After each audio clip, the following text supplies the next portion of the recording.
Ayan mga lods, ito na po ang ating ulam. So yung buro hindi pa tapos. Padating pa lang, ayan. Ayan, meron din tayong nilaga. At meron tayong talangka, crabs, paste.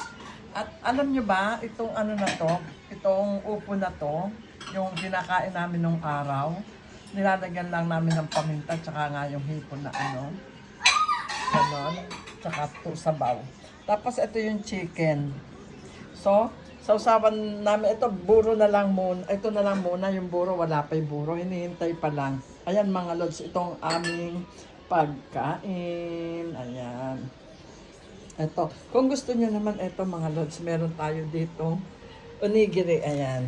Ito. At onigiri. Ayan.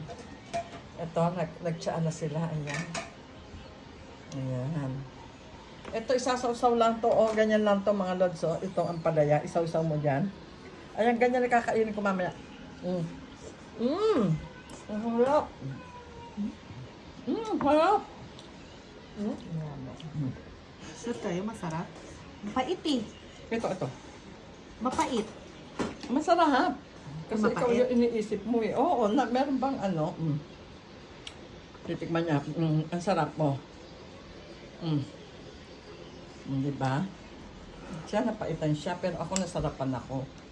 Ayan, kakain ako mga lods, walang rice. Ganyan lang, puro ganyan lang, mamamapak lang kami.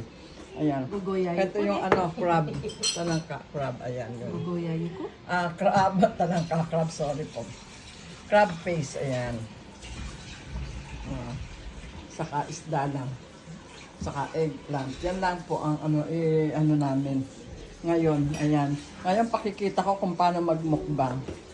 Okay po mga lods, mamaya pag kumakain na kami ng pamangking ko, mumukbang namin yan. Bye!